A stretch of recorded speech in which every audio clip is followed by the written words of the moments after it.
इसमें व्रत रहते हैं, नीराजल 24 घंटा रहते हैं उपवास, और बच्चों के लिए रहते हैं, लंबी आयु के लिए रहते हैं, और खुशी परिवार हो। नमस्कार, देहाती रिपोर्टर चैनल पर आप लोगों का स्वागत अभिनंदन है। जैसा यहाँ पर एक बहुत ही पुनीत और पावन धार्मिक कार्य हो रहा है, जिसको गांव देहात में माताएं बहनें बहुत ही श्रद्धा के साथ इसका व्रत रखती हैं, जिसको लोग जिउतिया बोलते हैं। और इसके बारे में क्या इतिहास है, इसके बारे में माताएं और बहनें क्यों जो है इस व्रत को जो है इस कठिन व्रत को यानी नीराजल भूखती हैं, तो यह किस लिए होता है, कैसे होता है, इसके बारे में आप लोगों को मैं बताऊंगा। और आप लोग देखिए जो है और इस भक्ति जो है कार्यक्रम का आनंद लीजिए। यहाँ पर देखिए ढेर सारी माताएं बहनें बैठी हुई हैं और बहुत ही श्रद्धा और भाव के साथ बैठी हुई हैं, और यहाँ पर एक कार्य हो रहा है। और यहाँ पर एक कार्य क्यों होता है, कैसे होता है, इस त्यौहार के बारे में हम जो है आप लोगों को जो बताएंगे। यहाँ पर देखिए क्या श्रद्धा है, क्या भाव है लोगों का, और कितने ही जो है अच्छे तरीके से लोग जो है यहाँ पर बैठे हुए हैं। और आप लोग देखिए इसका और इसका आनंद लीजिए। और बहुत ही जो है यहाँ पर मनोहर दृश्य जो है प्रस्तुत है, आप लोग देख सकते हैं। और ये पैकौली ग्राम सभा में है, जो कि नेवादा के बगल में पड़ता है, और ये जलालपुर तहसील है, अंबेडकर नगर। और यहाँ पर बहुत ही अच्छे तरीके से लोग जो है इस व्रत को जो है यहाँ पर बने हुए हैं, काफ़ी जो है अच्छे हैं। और यहाँ पर हम चर्चा करते हैं माताओं बहनों से कि यह व्रत क्यों भूखा जाता, कैसे होता है। तो चलिए हम सिया माई के बारे में जानते हैं। यहाँ पर जो माताएं बहनें बैठी हुई हैं, इसके बारे में आप लोगों को बताएंगी कि इनका इतिहास क्या है और एक लोग क्यों मनाते हैं। तो आप जो है एक बतावें हमारे दर्शक बंधु के ई कब से मनाई जात बा, काहे बदे मनाई जात बा, कौने जो है अथुआ में तौर तरीके में मनाई जाला। ये तो सनातन से सिया माई का व्रत पहले का बूढ़ पुरानिया लोग करते थे, वही परंपरा आज तक चल रहा है। आज की नई बहुएं जो हैं वो भी आज तक सिया माई का व्रत करती रहती हैं। किसके लिए करती हैं? जैसे कि सिया माई का व्रत है कि जिसे लड़का हो जाने पर सिया का व्रत, सिया माई का व्रत 24 घंटा तक भूखा जाता है। लड़का मतलब इसे बेटी के भी होने पर लोग करते हैं, केवल बेटा के होने पर सिया माई का परंपरा चल रहा है, यही व्रत करते हैं। जैसे लोगों की क्या श्रद्धा होती कि हमारा बेटा फले फूले, उसकी उम्र लंबी हो, क्या फले फूले लंबी उम्र हो, इसी से सिया माई का व्रत किया जाता है। अब हमारे तो आप लोग जैसे कुछ कहानियां भी कहती हैं यहाँ पे बैठ करके जो है, तो आप एक कहानी को बताइए जो है, जो सिया माई की जो कहानी है उसमें के व्रत में यहाँ पर माताएं बहनें काफ़ी अच्छी अच्छी कहानियाँ सुनाती हैं। तो आप लोगों को एक कहानी जो है आप लोगों को सामने प्रस्तुत होने जा रही है। तो आप जो है जो इसमें बैठकर आप लोग जो है इतने अच्छे खुशी से मनाते हैं, तो सबसे पहले बताओ कि काहे बदे भूखा ही निकले खुशी। हमें लोग ये व्रत जो है अपने बच्चों के लिए रहते हैं, अपने घर के सुख शांति के लिए रहते हैं। और इस व्रत में हम लोग निराहार रहते हैं, जल तक भी नहीं पीते हैं। यानी इसमें देखिए कितना कठिन व्रत है कि इसमें लोग जल तक नहीं ग्रहण करते हैं, यानी निराजल व्रत बोलते हैं। इस व्रत में हम लोग निराजल रहते हैं, और एक दिन उसके पहले सरपुतिया खाते हैं, और उसके संग थोड़ा बहुत जो भी होता है घर में उपलब्ध उसको खा लेते हैं, लेकिन सरपुतिया उसमें खाना जरूर। उस दिन सरपुतिया की जो सब्जी शाम को खाए उसको खाते हैं। और सुबह में 2-2:30 बजे थोड़ा सा मीठा खाएंगे, सरपुतिया खाएंगे, और थोड़ा बहुत पानी जिसका पीना हो पीतेंगे, उसके बाद व्रत चालू हो जाएगा। अभी आज तो शाम हो गया, क्या आज रात को भोजन करेंगे आप? नहीं, रात को भोजन नहीं करेंगे, हम लोग ऐसे ही रहेंगे। अब कल सुबह जो होगा उसमें हम लोग पानी पिएंगे। आप लोग आंकड़ा लगा सकते हैं, कम से कम इन लोग का 24 घंटे का व्रत होता है, वो भी निराजल, यानी इसमें पानी भी नहीं लेते हैं। और ये काफ़ी कठिन व्रत है। और ये सिर्फ जैसे बच्चों में बेटी के लिए होता है कि सिर्फ बेटों के लिए होता है जो खुशी करते हैं। और हम लोग ये व्रत इसलिए मानते हैं कि कभी एक चील थी और सियारिन थी, तो उन्होंने व्रत रखा था सिया माई का, और उस व्रत में एक साहूकार मर गया था। तो ये लोग मांसाहारी होते हैं, तो सोच रहे थे कि चील सोच रहे कि मांस को खा ले उसका व्रत टूट जाएगा, लेकिन चील ने नहीं खाया और सियारिन को नहीं बर्दाश्त, उसने खा लिया और उसका व्रत टूट गया। तो सिया माई ने उनको श्राप दिया। तो अगले जन्म में जब उन लोगों ने जन्म लिया तो 2 कन्या हुई एक राजा के घर में, और वहाँ पर जो चील थी उसके 7 बेटे हुए, और जो सियारिन थी उसका कोई भी बच्चा नहीं हुआ। तो सियारिन को नहीं मालूम था अगले जन्म हमने क्या पाप किया था, तो उसने अपने बड़ी बहन के बेटों को मरवा दिया। लेकिन सिया माई का व्रत व्रत रहने से के लिए वो रहती थी, चील जो है वो अगले जन्म में जो लड़की हुई थी उस सिया माँ का व्रत रहती थी। उनके व्रत से उसके बेटे जिंदे थे। जब सियारिन ने उसको देखा कि उसके बेटे को मरवा दिया फिर भी उसके बेटे जिंदे हैं, तो उसने पूछा कि मैंने तुम्हारे बेटे को मरवा दिया, तुम ऐसा क्या करती हो कि जो तुम्हारे बेटे जिंदा हैं? तो उसने बताया, ले गए उसी पेड़ के नीचे, बोली कि अगले जन्म में तुमने मांस खा लिया था और व्रत तोड़ दिया था और हम व्रत नहीं तोड़े थे, इसीलिए हमारे बेटे जिंदा हैं। उसी दिन से सिया माई का व्रत हम लोग रखने लगे अपने बेटों के लिए। ये कब का इतिहास है, इसके बारे में कुछ पता आपको? अब हम लोग का नहीं, मतलब कि हमारे पूर्वज करते आ रहे हैं वो हम भी कर रहे हैं। ये देखिए काफ़ी जो है खुशी का माहौल है कि मतलब ये बहुत सनातन धर्म से चला आ रहा है और काफ़ी दिन से, और इसी क्रम में जो है हम और भी लोगों से कुछ इसके बारे में जानकारी लेते हैं। देखिए इसमें बहुत अच्छी अच्छी कहानियां हैं, बहुत ही इसका जो है अनोखा इतिहास है, आप लोग भी जानिए और इसका आनंद लीजिए। हम लोग इसमें व्रत रहते हैं, नीराजल 24 घंटा रहते हैं उपवास, और बच्चों के लिए रहते हैं, लंबी आयु के लिए रहते हैं, और खुशी परिवार हो, सिया माँ का आशीर्वाद मिल जाए हम लोग को, यही सब हम लोग को चाहिए। तो इसमें जैसे तमाम कहानियां यहाँ पर बैठने के बाद होती हैं, तो इसमें से कोई एक रोचक कहानी आप हमारे दर्शक बंधुओं को सुनाइए।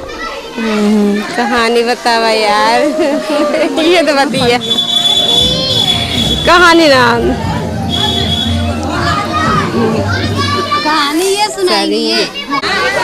देखिए आप लोगों को दर्शक बंधु, आप लोगों को बहुत ही अच्छी कहानी यहाँ पर जो बताने जा रही हैं, और आप लोग सुनिए और इसका आनंद लीजिए।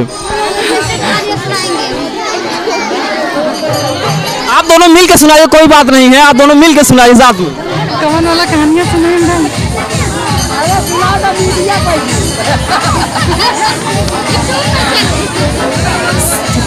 शिवा माई की कहानियाँ, अब मैं क्या कहूँ, बस सब लोग ऐसे ही कहते हैं कि शिवा माई है सबको।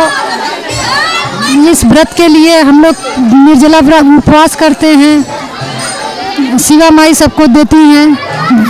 ये हम लोग बेटे के लिए व्रत करते हैं, बेटे की जो है लंबी उम्र के लिए। हाँ। इसमें आप कोई एक कहानी बताइए, कहानी आप बताओ, एक से जो आप एक से दोनों बढ़िया कहानी है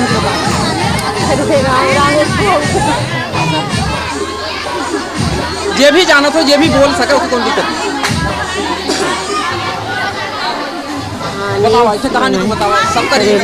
अरे राम राम हाँ हाथ में पकड़ ला, बतावा कहानी दर्शक बन ले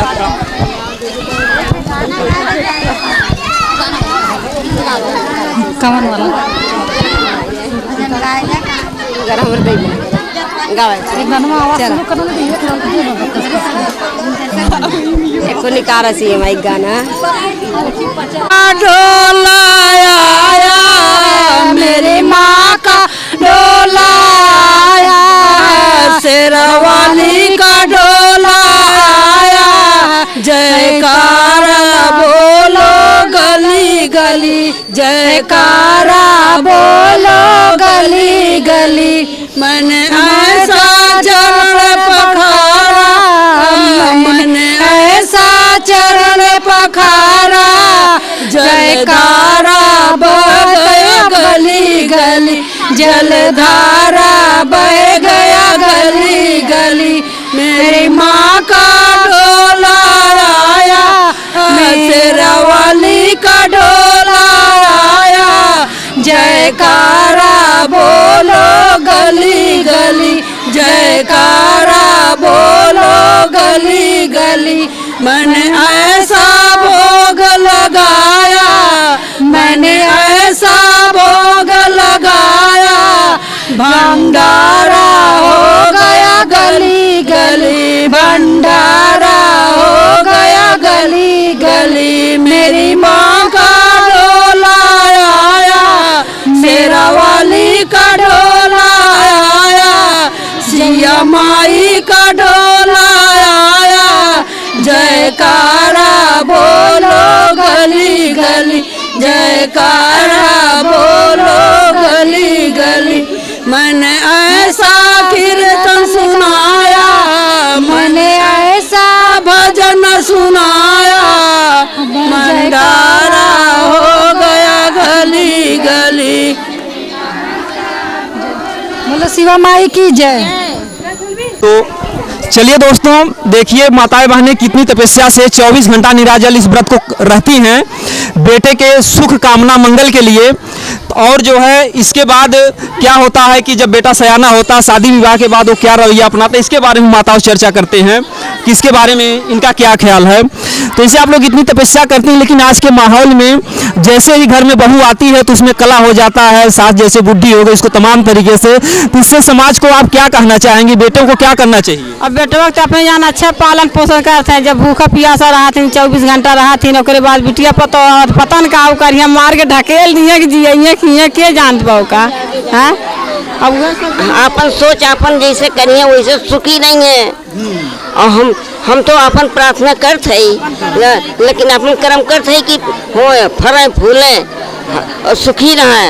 अब जैसन उनके कोई आत्मा में वैसे करिए, वैसे दे है जो बर पुरनिया के करिए तो उन्हों फल पाई है। यानी उनके भी सामने वही आएगा जो आपके साथ वो करेंगे। हाँ, वो जो हमारे साथ करेंगे वही आएगा।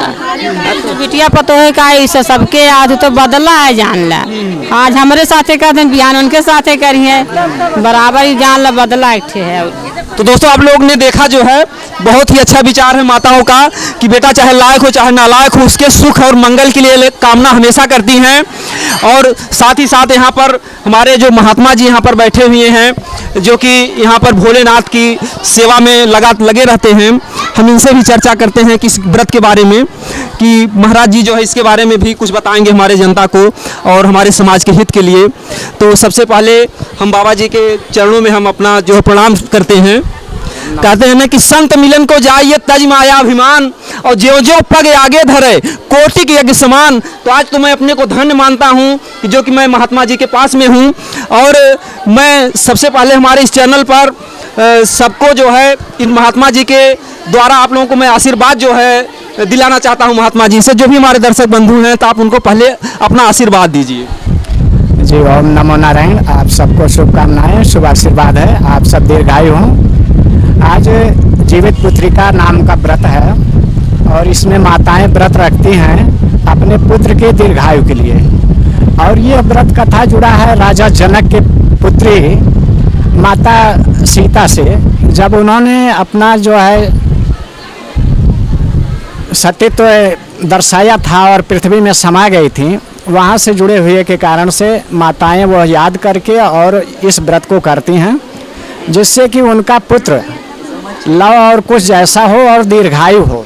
जी जी, बहुत ही अच्छी बात है। देखिए महात्मा जी ने आप लोगों को इतिहास बता रहे हैं इसके बारे में, कितनी सुंदर बात है। तो जैसे पुत्र के जो है पुत्र की दीर्घायु हो, पुत्र मंगलमयी हो, सुखी हो, उसके लिए जो है व्रत रखती हैं माताएं। हाँ, हर माताएं ये चाहती हैं हमारा पुत्र लव कुछ जैसा हो, जो हमारे कुल खानदान और अपने संसार जगत को नामित करे, ऐसी अपेक्षा रखती हैं और अपना व्रत प्रायण करते हैं।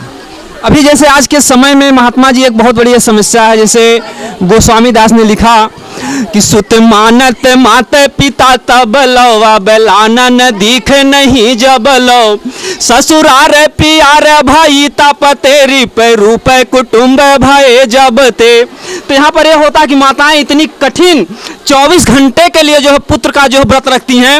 और जब पुत्र सयाना हो जाता है, कहते हैं कि सुत मानत मात पिता तब लो अबलानन दिख नहीं जब लो, जब तक वह पत्नी का मुंह नहीं देखता है तब तक वो पुत्र को मानता है।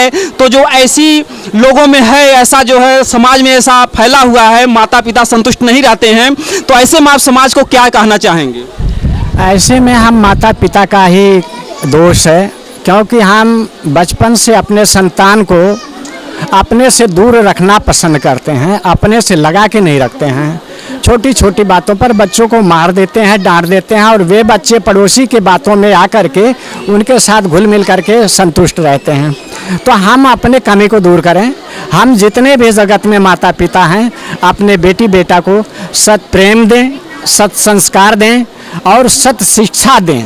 बहुत अच्छी चीज़ है। जैसे महाराज जी ने कहा कि सबसे पहले कमी माता पिता की है कि हम उनको ऐसा संस्कार नहीं दे पाते, उनको हम दयावान नहीं बना पाते, उनको हम धर्म से नहीं जोड़ पाते हैं, तो पास पड़ोस और संगत से जो है उनका जो स्वभाव होता है वो खराब हो जाता है। जी, इसमें हमारा अपना कमी है, बच्चों का दोष नहीं है। यानी कि बुरा जो देखन मैं चला मिलिहो बुरा न कोय और जादिन ढूंढा आपनो मुझसे बुरा न कोय। तो इसमें सिर्फ पुत्रों की कमी नहीं है महाराज जी, आप यही कहना चाहेंगे कि इसमें कहीं ना कहीं माँ बाप की भी कमी होती है? जी जी जी, इसमें है। हम हर जगत के, हम हर माता पिता का यह दायित्व होता है कि हम अच्छा संस्कार दें और वह हमारा बच्चा अपने पत्नी बच्चों के साथ साथ हमारा भी देख रेख करे, जैसे कि हम अपने सास ससुर यानी माता पिता का करते हुए आए हैं।